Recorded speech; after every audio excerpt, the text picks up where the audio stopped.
আধার করে রাখিস। শুধু একটাই নক্ষত্র উদয় হয়েছে, সেই শুধু নক্ষত্র শুধু তুমি। সেই নক্ষত্র চিরতরে কোনোদিন হারিয়ে যাবে না। চাকরির ক্ষেত্রে আজ আমি তোমায় কোনো বাধা দেবো না জপা, কিন্তু কিন্তু যেদিন তুমি আমার সাথে প্রথম ঘর বাঁধবে সেদিনই হবে তোমার চাকরি জীবনের ছুটি।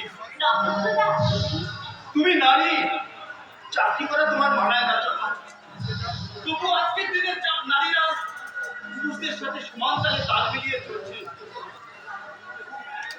তবু আমার কথা সম্পূর্ণ আলাদা।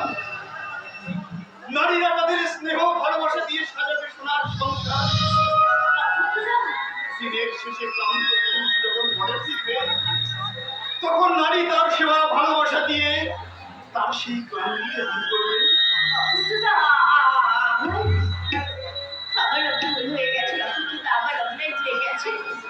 আমার প্রিয়ার ভুল হতে পারে, কিন্তু কোনো অন্যায় হতে পারে না। আচ্ছা জপা, আজ আজ হঠাৎ আমি তোমাদের বাড়িতে কেন এলাম জিজ্ঞাসা করলে না? কেন তোমার বাড়িতে আজ আমি এলাম?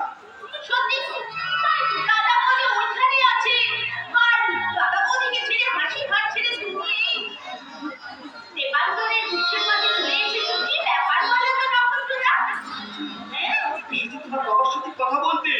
আর সঙ্গে বাবা বাড়িতে নেই, তখন তোমাদের ওখানে আগে মেয়ে যাবো কেমন গেছে? তোমার বাবা আমাদের বাড়িতে গেছে? এ তো বড় অনর্থ। অনর্থ মানে কিসের অর্থ? বলবার সময় নেই জমা, আমার একদম বলবার সময় নেই। আগে তোমার বাবাকে আমার বাবার চরম অপমানের হাত থেকে বাঁচাই, তারপর ফিরে এসে আমি তোমাকে এসে সব কথা তুলে বলবো। চলি, গুড বাই।